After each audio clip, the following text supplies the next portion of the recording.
이번에는 타겟을 분석하는 방법에 대해서 알아보겠습니다. 가장 먼저는 어떤 기준들을 바로 생각할 수 있을까요?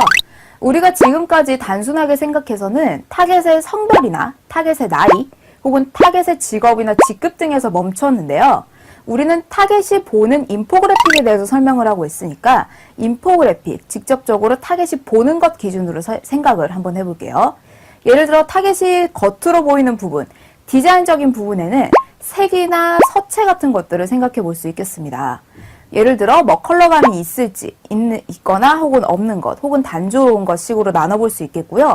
서체는 뭐 손글씨 같은 뭔가 아기자기한 느낌이 좋은지 아니면 혹은 정형화된 느낌이 좋은지 식으로 나눠볼 수 있겠습니다.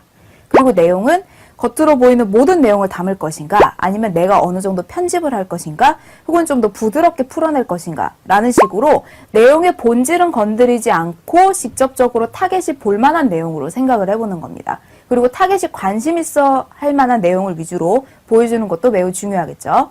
그리고 타겟이 끌려 할 만한 제목 혹은 뭐 딱딱하게 보고서 형태의 제목이 낫다라면은 그걸 선택하시면 돼요. 아니면 나는 좀 더 부드럽게 푸는 게 타겟 입장에선 보기 좋겠다라고 생각하시면 또 그런 방향대로 인포그래픽의 전체적인 내용이나 전체적인 보이는 것들을 잡아 나갈 수 있겠죠. 네, 여기까지 정하고 나면 이제 최종적으로 인포그래픽의 목적을 정하게 됩니다. 인포그래픽의 목적은 최종적으로 이제 한 문장으로 정하게 되는데요. 내가 정한 어떠어떠한 타겟이 무엇 한다의 형태로 정해봅니다. 예를 들어 이런 거죠.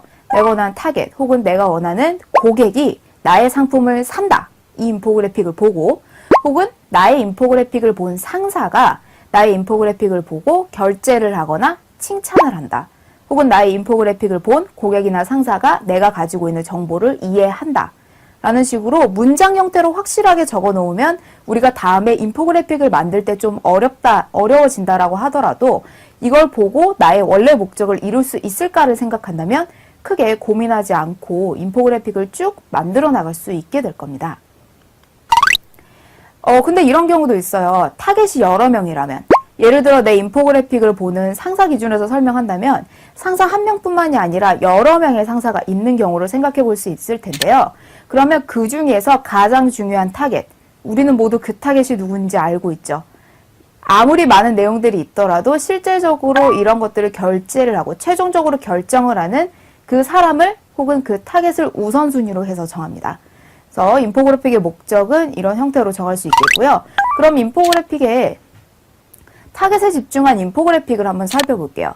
내가 만약 설득해야 하는 타겟이 사실 초등학생 수준의 어린 아이들이라면요.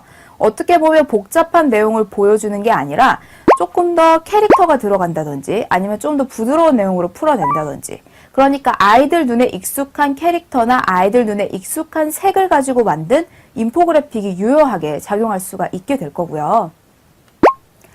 그리고 만약에 내가 가지고 있는 인포그래픽을 보는 상대방이 실제적으로 요리를 좋아하고 어떤 요리를 만들어내는 걸 좋아하는 사람 혹은 전문적인 요리사라고 하면은 내용으로 나와 있는 어떤 요리를 만들 레시피를 보여주는 게 가장 이 사람들이 집중할 수 있는 내용이겠죠. 그리고 이 레시피를 보여주는 것도 재료 하나하나 아니면 어떤 방법 등을 실질적으로 만들 수 있도록 소개하게 되면은 바로 이 상대방이 나의 인포그래픽을 보고 나의 인포그래픽대로 설득이 될 겁니다. 이렇게 타겟에 집중을 하게 되면요, 인포그래픽을 만들 때 좀 더 효율적으로, 좀 더 확실하게 효율적으로 인포그래픽의 목적도 달성할 수 있게 되겠죠.